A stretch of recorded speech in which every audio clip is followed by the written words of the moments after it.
नमस्कार दोस्तों। अब हम पार्ट 8 की ओर बढ़ते हैं। ये सभी प्रश्न विभिन्न प्रतियोगिता परीक्षाओं में राजभाषा हिंदी से संबंधित पूछे गए प्रश्न हैं। पहला प्रश्न है, पहली संसदीय राजभाषा समिति की रिपोर्ट राष्ट्रपति को कब प्रस्तुत की गई? सही उत्तर है 1959 में। पहली संसदीय राजभाषा समिति की रिपोर्ट राष्ट्रपति को वर्ष 1959 में प्रस्तुत की गई, जिस पर राष्ट्रपति द्वारा 1960 में आदेश जारी किया गया। अगला प्रश्न है, राजभाषा संकल्प संसद के दोनों सदनों द्वारा कब पारित की गई? सही उत्तर है 1967। राजभाषा संकल्प संसद के सदनों द्वारा 1967 में पारित की गई। अगला प्रश्न है, 14 सितंबर को राजभाषा दिवस मनाने की शुरुआत कब से हुई? वर्ष 1953 से। 14 सितंबर को राजभाषा दिवस मनाने की शुरुआत वर्ष 1953 से शुरू की गई। अगला प्रश्न है, प्रथम विश्व हिंदी सम्मेलन का आयोजन कहाँ हुआ था? सही उत्तर है नागपुर। प्रथम विश्व हिंदी सम्मेलन का आयोजन नागपुर महाराष्ट्र में हुआ था। अगला प्रश्न है, पहला विश्व हिंदी सम्मेलन कब आयोजित हुआ था? पहला विश्व हिंदी सम्मेलन 1975 में नागपुर महाराष्ट्र में आयोजित हुआ था। अगला प्रश्न है, विश्व हिंदी सचिवालय किस देश में स्थित है? सही उत्तर है मॉरिशस। विश्व हिंदी सचिवालय मॉरिशस में स्थित है। अगला प्रश्न है, तमिल, तेलुगु, मलयालम और कन्नड़ भाषाएं किस भाषा परिवार से निकली हैं? सही उत्तर है द्रविड़। तमिल, तेलुगु, मलयालम और कन्नड़ भाषाएं द्रविड़ भाषा परिवार से निकली हैं। अगला प्रश्न है, द्रविड़ कुल को छोड़कर भारत की सभी भाषाओं का विकास किस भाषा से हुआ है? सही उत्तर है अपभ्रंश। अगला प्रश्न है, खड़ी बोली कहाँ बोली जाती है? सही उत्तर है इनमें से सभी, अर्थात दिल्ली, मेरठ, सहारनपुर, इन सभी जगहों पर खड़ी बोली बोली जाती है। अगला प्रश्न है, इनमें से किसने ब्रज भाषा में साहित्य की रचना की है? सूरदास, तुलसीदास, जायसी, अमीर खुसरो। सही उत्तर है सूरदास। सूरदास ने ब्रज भाषा में साहित्य की रचना की है। अगला प्रश्न है, खड़ी बोली के प्रथम प्रसिद्ध कवि कौन थे? सही उत्तर है अमीर खुसरो। खड़ी बोली के प्रथम प्रसिद्ध कवि अमीर खुसरो थे। अगला प्रश्न है, भारतीय भाषाओं की उत्पत्ति मूलतः किस प्राचीन भाषा से हुई है? सही उत्तर है संस्कृत। भारतीय भाषाओं की उत्पत्ति मूलतः संस्कृत भाषा से हुई है। अगला प्रश्न है, महात्मा गांधी अंतर्राष्ट्रीय हिंदी विश्वविद्यालय किस देश में है? सही उत्तर है भारत में। महात्मा गांधी अंतर्राष्ट्रीय हिंदी विश्वविद्यालय भारत में वर्धा अर्थात महाराष्ट्र के वर्धा में स्थित है। महात्मा गांधी अंतर्राष्ट्रीय हिंदी विश्वविद्यालय भारत देश में स्थित है। विश्व की सबसे वैज्ञानिक लिपि कौन सी है? सही उत्तर है देवनागरी। विश्व की सबसे वैज्ञानिक लिपि है देवनागरी। विश्व की सबसे वैज्ञानिक भाषा कौन सी है? सही उत्तर है हिंदी। विश्व की सबसे वैज्ञानिक भाषा हिंदी है। अगला प्रश्न है, मानक देवनागरी लिपि में मूल व्यंजनों की संख्या कितनी है? सही उत्तर है 35। मानक देवनागरी लिपि में मूल व्यंजनों की संख्या है 35। देवनागरी लिपि में संयुक्त व्यंजनों की संख्या कितनी है? 4। देवनागरी लिपि में संयुक्त व्यंजनों की संख्या 4 है। भारत की किस संस्थान ने देवनागरी लिपि का मानकीकरण किया है? सही उत्तर है भारतीय मानक ब्यूरो। भारत की किस संस्थान ने देवनागरी लिपि का मानकीकरण किया है? सही उत्तर है भारतीय मानक ब्यूरो। अगला प्रश्न है, देवनागरी लिपि का विकास किस लिपि से हुआ है? सही उत्तर है ब्राह्मी। देवनागरी लिपि का विकास किस लिपि से हुआ है? ब्राह्मी। अगला प्रश्न है, कौन सा कीबोर्ड भारतीय मानक ब्यूरो द्वारा मानक माना गया है? सही उत्तर है इंस्क्रिप्ट। कौन सा कीबोर्ड भारतीय मानक ब्यूरो द्वारा मानक माना गया है? सही उत्तर है इंस्क्रिप्ट। अगला प्रश्न है, राजभाषा विभाग ने देश भर में कुल कितने क्षेत्रीय कार्यान्वयन कार्यालयों की स्थापना की है? सही उत्तर है 8। राजभाषा विभाग ने देश भर में कुल 8 क्षेत्रीय कार्यान्वयन कार्यालयों की स्थापना की है। अगला प्रश्न है, यूनिकोड में हिंदी का कौन सा फॉन्ट प्रयोग में लाया जाता है? सही उत्तर है मंगल। यूनिकोड में हिंदी का मंगल फॉन्ट प्रयोग में लाया जाता है। अगला प्रश्न है, केंद्रीय राजभाषा कार्यान्वयन समिति का अध्यक्ष कौन होता है? सही उत्तर है सचिव राजभाषा। केंद्रीय राजभाषा कार्यान्वयन समिति का अध्यक्ष सचिव राजभाषा होते हैं। अगला प्रश्न है, विभागीय राजभाषा कार्यान्वयन समिति का अध्यक्ष कौन होता है? सही उत्तर है मंत्रालय या विभाग के संयुक्त सचिव। विभागीय राजभाषा कार्यान्वयन समिति का अध्यक्ष कौन होता है? मंत्रालय या विभाग के संयुक्त सचिव। अगला प्रश्न है, तमिलनाडु राज्य राजभाषा के प्रयोग और प्रसार के लिए वर्गीकृत किस क्षेत्र के अधीन आता है? सही उत्तर है उपयुक्त में से कोई नहीं। तमिलनाडु राज्य उपरोक्त में से किसी क्षेत्र के अंतर्गत नहीं आता है। तमिलनाडु की राजभाषा तमिल है। अगला प्रश्न है, यदि कर्मचारी ने मैट्रिक या समकक्ष या उच्च परीक्षा में हिंदी एक विषय के रूप में उत्तीर्ण की है तो उसे क्या माना जाएगा? सही उत्तर है हिंदी का कार्य साधक ज्ञान।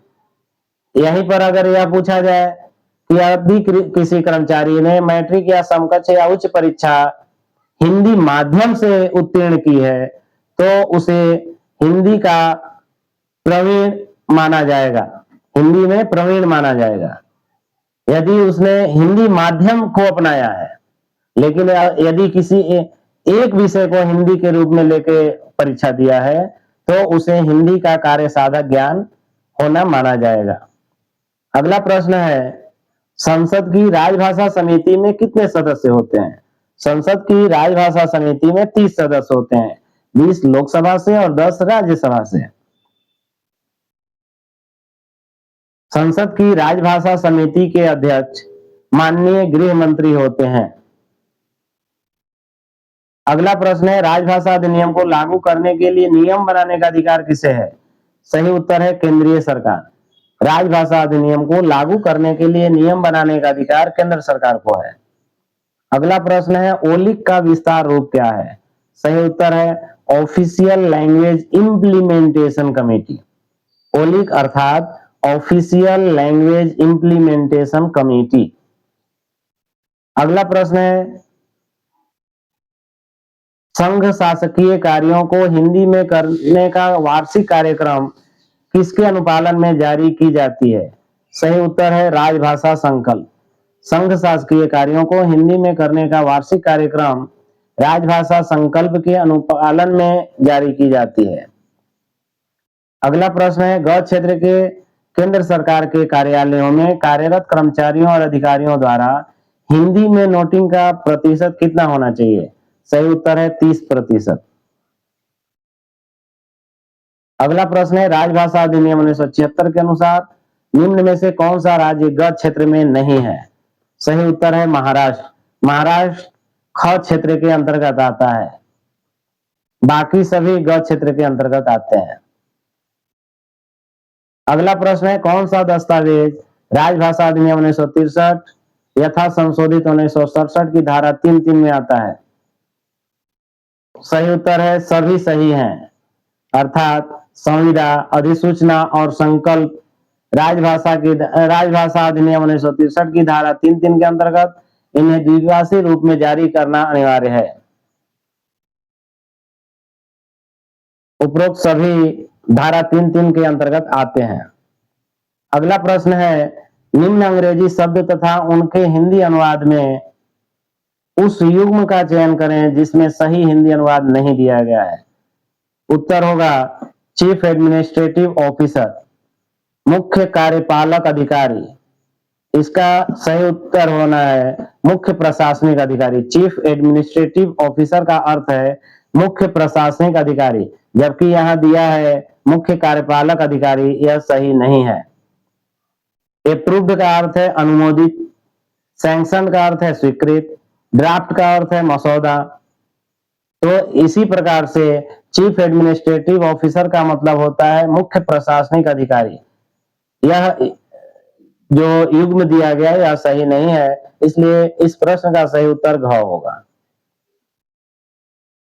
अगला प्रश्न है कौन सा राज्य राजभाषा नियम 1976 के अनुसार क्षेत्र क में सम्मिलित है? सही उत्तर है क्षेत्र क में सम्मिलित नहीं है, सॉरी, क्षेत्र क में सम्मिलित नहीं है, अर्थात पंजाब। पंजाब क्षेत्र ख में सम्मिलित है। उत्तर प्रदेश, मध्य प्रदेश और छत्तीसगढ़ क्षेत्र क के अंतर्गत आते हैं। अगला प्रश्न है क क्षेत्र के अंतर्गत आने वाले राज्य हैं, तो सही उत्तर होगा छत्तीसगढ़। क क्षेत्र के अंतर्गत आने वाला राज्य है छत्तीसगढ़। महाराष्ट्र ख क्षेत्र के अंतर्गत आता है। कर्नाटक ग क्षेत्र और आंध्र प्रदेश ग क्षेत्र के अंतर्गत आता है, जबकि छत्तीसगढ़ क क्षेत्र के अंतर्गत। अगला प्रश्न है रेल मंत्रालय का निरीक्षण संसदीय राजभाषा समिति की कौन सी उप समिति करती है? सही उत्तर है दूसरी उप समिति। रेल मंत्रालय का निरीक्षण संसदीय राजभाषा समिति की दूसरी उप समिति करती है। अगला प्रश्न है कर्मचारी कोई आवेदन, अपील या अभ्यावेदन हिंदी या अंग्रेजी में कर सकता है, यह किस नियम के अंतर्गत आता है? नियम 7(1). नियम 7(1) के अंतर्गत कोई कर्मचारी आवेदन, अपील या अभ्यावेदन हिंदी या अंग्रेजी में कर सकता है। अगला प्रश्न है राजभाषा अधिनियम की कौन सी धारा राजभाषा और संसद की समिति के संविधान से संबंधित है? धारा 4। राजभाषा अधिनियम की धारा 4 राजभाषा पर संसद की समिति के संविधान से संबंधित है। अगला प्रश्न है संसदीय समिति के अध्यक्ष की नियुक्ति समिति के सदस्यों में से किसके द्वारा की जाती है? सही उत्तर है लोकसभा अध्यक्ष। संसदीय समिति के अध्यक्ष की नियुक्ति लोकसभा अध्यक्ष द्वारा की जाती है। संसदीय समिति में कुल 30 सदस्य होते हैं, 20 लोकसभा से और 10 राज्यसभा से। इनमें अध्यक्ष की नियुक्ति लोकसभा अध्यक्ष द्वारा की जाती है। अगला प्रश्न है रेलवे कर्मचारियों के लिए निर्धारित in service Hindi middle school स्तर प्रशिक्षण पाठ्यक्रम क्या है? इसका सही उत्तर है प्रवीण। प्रबोध 5वीं स्तर, प्रवीण 8वीं स्तर। 8वीं स्तर को ही मिडिल स्कूल स्तर कहा जाता है, इसलिए इसका सही उत्तर होगा प्रवीण। प्रश्न में दिया गया है रेलवे कर्मचारियों के लिए निर्धारित in service Hindi middle school स्तर अर्थात 8वीं स्तर का प्रशिक्षण पाठ्यक्रम क्या है? तो सही उत्तर होगा प्रवीण। अगला प्रश्न है संविधान के किस अनुच्छेद में राज्य के राजभाषा संबंधी प्रावधान दिए गए हैं? सही उत्तर है अनुच्छेद 345। संविधान के अनुच्छेद 345 में राज्य के राजभाषा संबंधी प्रावधान दिए गए हैं। अगला प्रश्न है निम्न में से किस युग्म में अंग्रेजी शब्द का सही हिंदी अनुवाद नहीं दिया गया है? इसका उत्तर है सैंक्शन, अनुमोदित। इसका सैंक्शन का अर्थ होता है प्राधिकृत, स्वीकृत या आज्ञा देना, अनुमोदित नहीं। अनुमोदित का होता है अंग्रेजी अनुवाद अप्रूव्ड। यहां प्रश्न के अनुसार उत्तर क होगा। एडिशनल जनरल मैनेजर को हम हिंदी में अपर महाप्रबंधक कहते हैं। प्रोपोज्ड का अर्थ है प्रस्तावित, मेमोरेंडम का अर्थ है ज्ञापन, सैंक्शन का अर्थ है स्वीकृत। इस प्रश्न का सही उत्तर है क। अगला प्रश्न है अधिनियम शब्द का अंग्रेजी में क्या अनुवाद है? सही उत्तर है ग, एक्ट। एक्ट का हिंदी अर्थ है अधिनियम। अगला प्रश्न है किस राज्य की आधिकारिक भाषा अंग्रेजी है? सही उत्तर है नागालैंड। भारत में एकमात्र नागालैंड की आधिकारिक राजभाषा अंग्रेजी है। अगला प्रश्न है राजभाषा अधिनियम के अनुसार निम्न में से कौन ग क्षेत्र में आता है? सही उत्तर है पुदुचेरी। पुदुचेरी ग क्षेत्र के अंतर्गत आता है। बिहार क क्षेत्र के अंतर्गत, पंजाब ख क्षेत्र के अंतर्गत, दमन और दीव भी ख क्षेत्र के अंतर्गत आता है, जबकि पुदुचेरी ग क्षेत्र के अंतर्गत आता है।